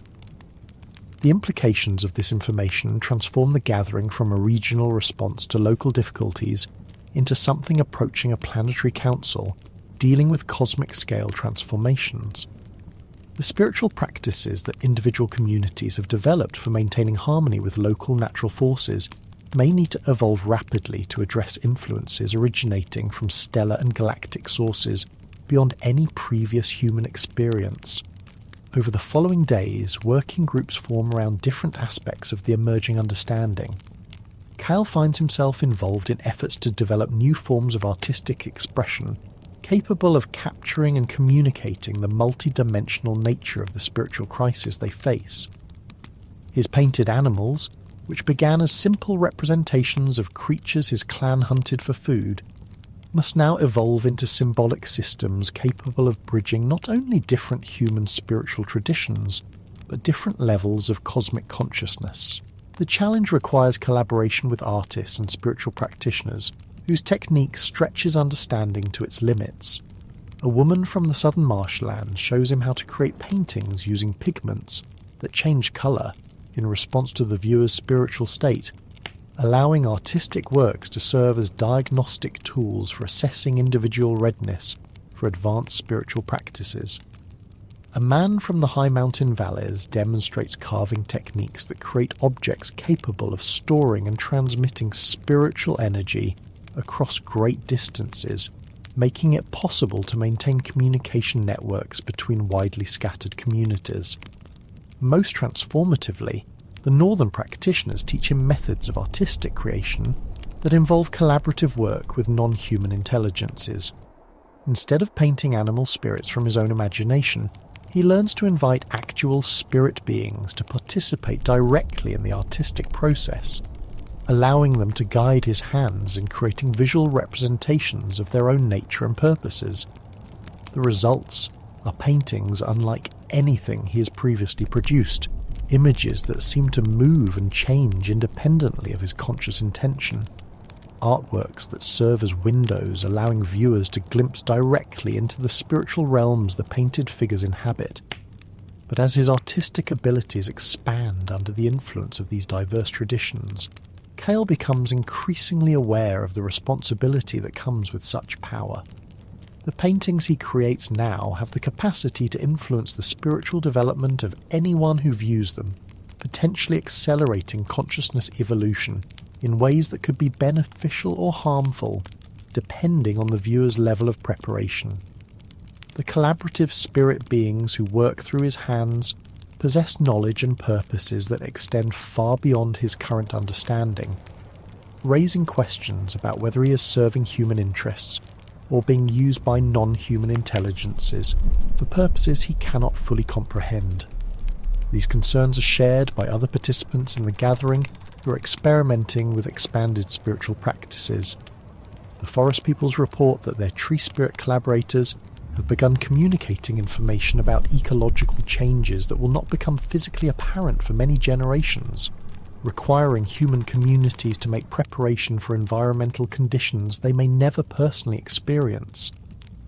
The sky speakers describe weather spirit contacts that reveal atmospheric patterns operating on timescales far beyond human lifetime, suggesting that current weatherworking practices may need to evolve into long-term climate management systems. Most challenging are the reports from the northern practitioners, whose distant communication networks have revealed the existence of human communities whose spiritual development has progressed so far beyond that of the gathering participants that meaningful exchange of information seems almost impossible. These advanced communities apparently work with spiritual forces of such complexity and power that their practices might appear magical or divine to people operating at more basic levels of consciousness development. We're discovering that human spiritual evolution extends much farther than any of us realized, explains the northern delegate who has served as primary contact with these advanced communities. The practices we have developed for communicating with animal spirits and natural forces represent early stages in a developmental process that continues indefinitely. There may be no upper limit to how far human consciousness can evolve through proper spiritual training. This revelation transforms the gathering from a crisis response meeting into something approaching an evolutionary conference, where participants must consider not only immediate survival needs, but the long-term trajectory of human consciousness development. The spiritual practices they are developing to address current disruptions may themselves serve as stepping stones toward forms of awareness that currently exist only in the most advanced human communities. As the gathering enters its final phase, participants work to establish ongoing communication networks and coordination systems that will allow continued collaboration after they return to their separate territories. The painted caves and stone circles that have served as isolated centres for local spiritual practices must be connected into an integrated system capable of supporting consciousness evolution on a continental scale. But the most important outcome of the gathering may be the recognition that human spiritual development has reached a threshold requiring fundamental changes in how communities organise themselves and relate to the natural world. The clan-based social systems that have sustained human communities for countless generations may need to evolve into larger, more complex organisations capable of coordinating spiritual practices across vast territories and multiple generations. What new forms of human society will emerge from these spiritual revelations? And how will individual communities like Kale's adapt to changes that require them to think beyond immediate survival needs toward responsibilities that extend across cosmic scales of space and time? The questions that emerge from the Great Gathering will reshape not only spiritual practices, but the entire trajectory of human civilization as it evolves toward levels of consciousness that transcend. Chapter 7. The Temple Builders. When simple beliefs became something more. The stone temple rises from the valley floor like a mountain birthed by human hands and spiritual vision combined. Kale, now in his 40th year with silver threading through his dark hair, stands among the massive uprights that tower 3 times his height above the carefully levelled earth. Each stone weighs more than a dozen mammoths, yet they have been positioned with precision that speaks of mathematical understanding far beyond anything his clan possessed when he first painted animals on cave walls. The temple represents 15 years of coordinated work between communities scattered across vast territories, their diverse spiritual traditions finally unified in service of something greater than any individual group could have imagined. The construction has transformed not only the landscape but the people who built it. Where once there were separate clans following their own seasonal rounds and maintaining their own relationships with local spirits, there is now a confederation of communities linked by shared understanding of cosmic forces and unified commitment to consciousness evolution. The old ways of life, centered on immediate survival and limited spiritual awareness, have given way to something unprecedented in human experience. Organized religion serving purposes that extend far beyond the needs of individual communities. Kale's role in this transformation has evolved from cave painter to what the people now call spirit speaker, a title that carries responsibilities unimaginable when he first wondered why painted animals seemed to breathe in torchlight. His artistic abilities have become tools for creating visual representations of spiritual concepts too complex for ordinary language to convey. The walls of the temple bear his paintings, but they are unlike anything he created in the simple cave chambers of his youth. These images shift and change as viewers move around them, revealing different aspects of cosmic truth from different viewing angles, serving as teaching tools for spiritual practices that require years of training to master. The temple itself functions as a massive instrument for communication with spiritual forces operating on galactic scales. Its stone uprights are positioned according to celestial alignments that connect Earth-based consciousness with stellar intelligence centers scattered throughout the cosmos.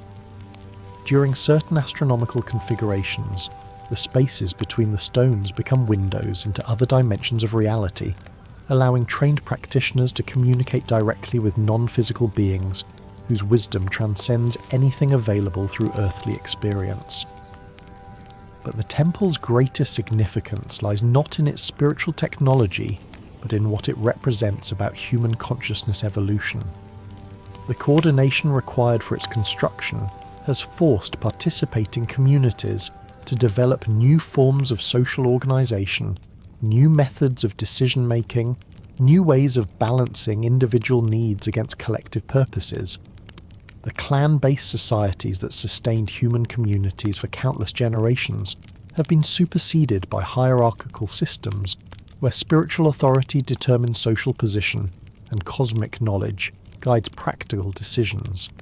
Kale's sister Naya, now a mother of 3 children, whose spiritual abilities exceed those of most adults in previous generations, serves as one of the temple's primary keepers. Her responsibilities include maintaining the painted spirit guides that help newcomers navigate the complex consciousness states required for advanced spiritual practices. The child she bore during the early stages of spiritual awakening has become a bridge between ordinary human awareness and the expanded consciousness that temple service demands. The children born since the Great Gathering see things we can barely glimpse, she tells Kale as they walk together among the temple stones during the quiet hours before dawn. They speak casually of conversations with beings we would consider divine. They manipulate spiritual energies as naturally as we once gathered berries or tracked game. Sometimes I wonder if we are witnessing the birth of a new kind of human consciousness. Her words echo observations made by spiritual teachers throughout the Confederation. The intensive training required for temple service appears to be accelerating human consciousness evolution in ways that affect not only individuals but their offspring.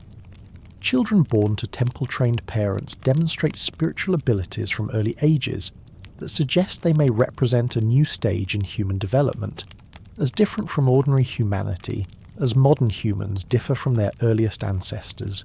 This possibility both excites and troubles the spiritual leaders who guide the Confederation's development. The advanced consciousness states achievable through temple training provide access to knowledge and abilities that could benefit all human communities.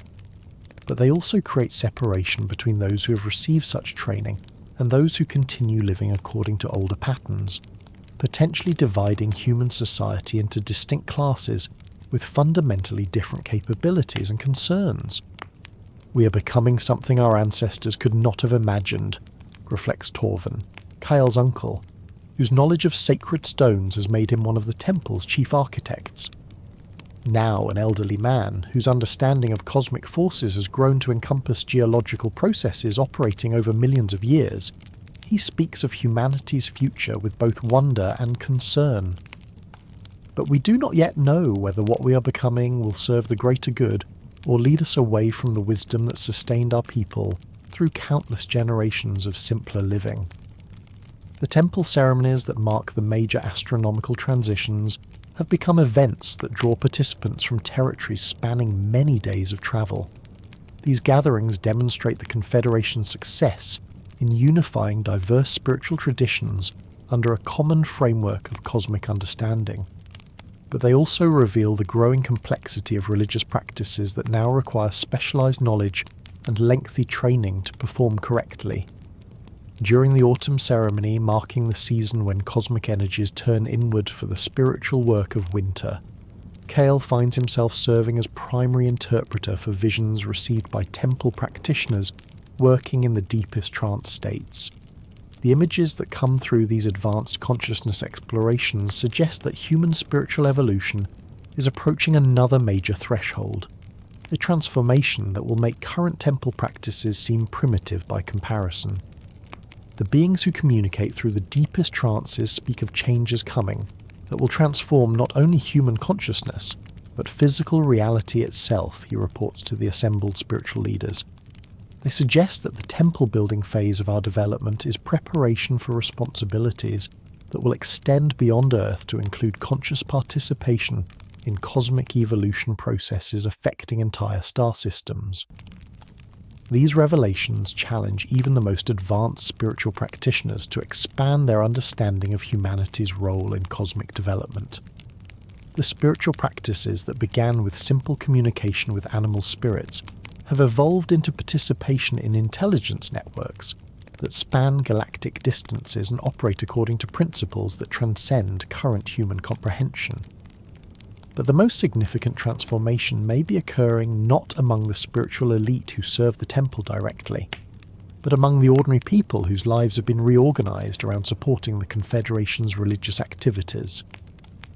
The seasonal rounds that once focused on hunting, gathering and basic survival now centre on pilgrimage journeys to the temple, participation in community ceremonies, and training children in the spiritual practices that have become essential for full participation in Confederation society. The economic implications of this transformation have been profound.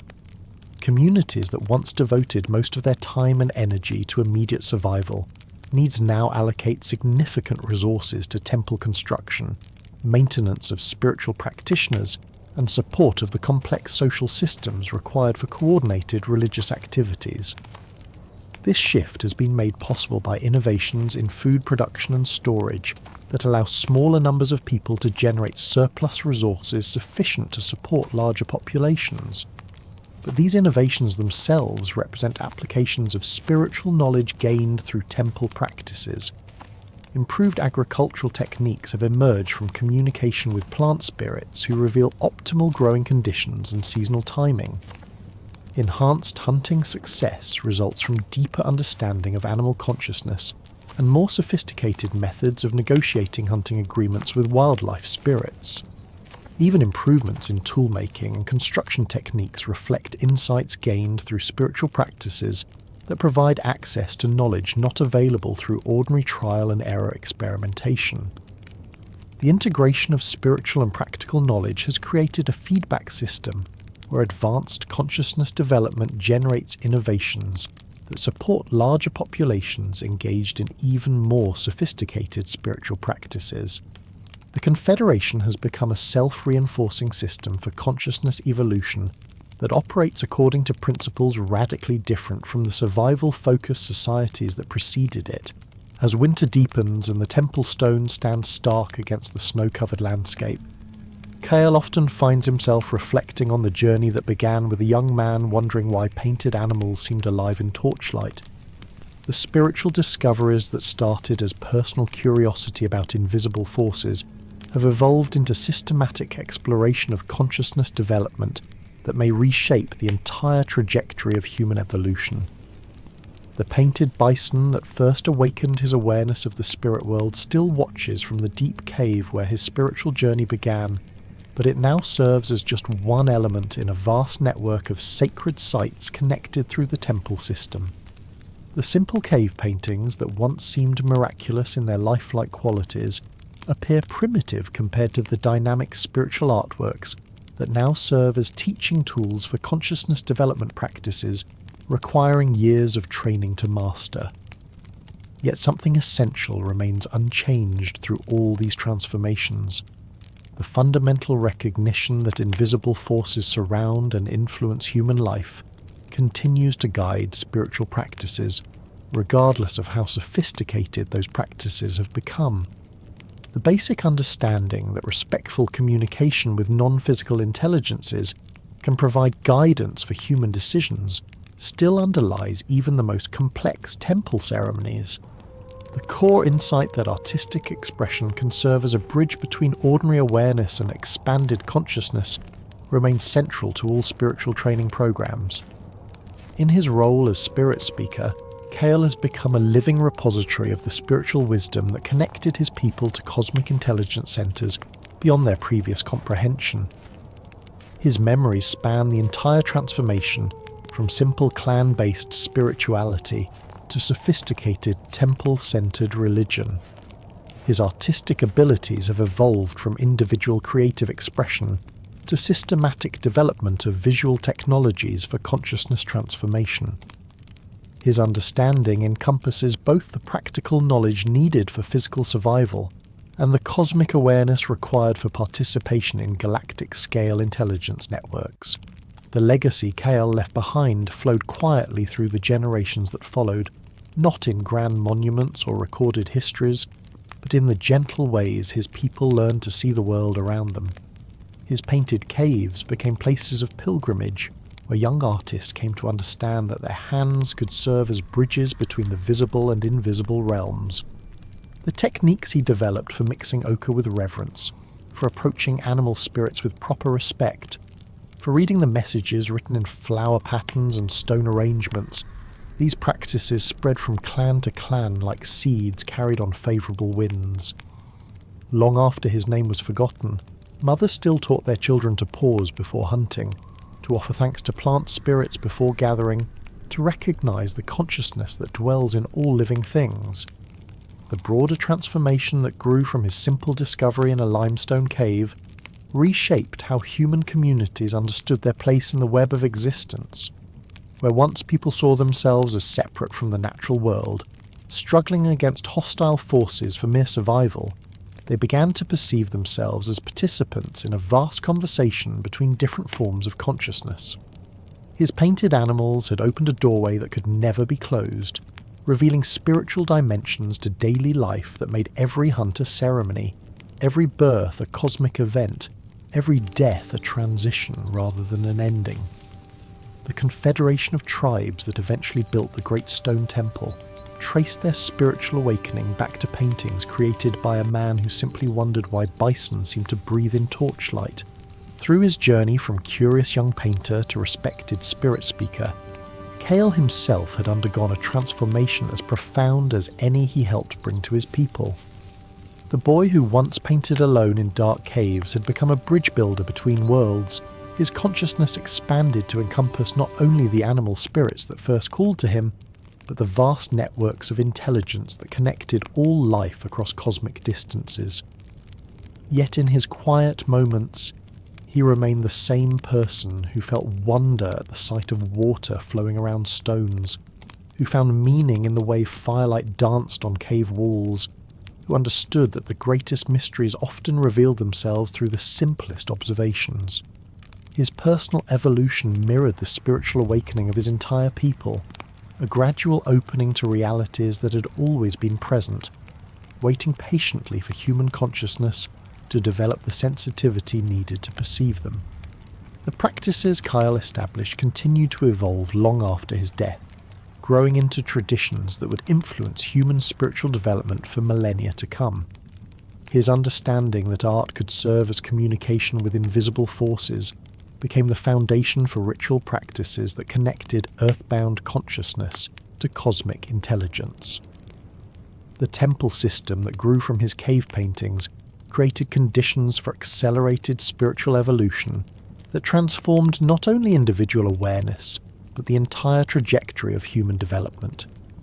Even as civilization grew more complex and the simple clan life of his youth gave way to organized religions and established priesthoods, the essential insight he had discovered remained, that consciousness extends far beyond the boundaries of individual human minds, that respectful communication with non-physical intelligences is possible, and that such communication can provide guidance for living in harmony with the vast web of existence that encompasses all life.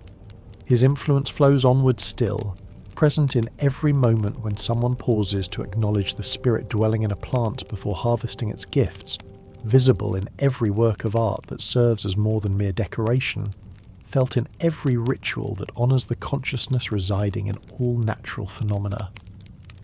The painted bison he created in that first cave continues to watch over seekers who discover, as he did, that the boundary between art and prayer, between individual creativity and cosmic communication, dissolves in the presence of genuine spiritual understanding. Like ochre mixed with water, his vision blended seamlessly into the flowing stream of human consciousness, colouring everything it touched with the gentle recognition that we are never truly alone in the vast breathing mystery of existence.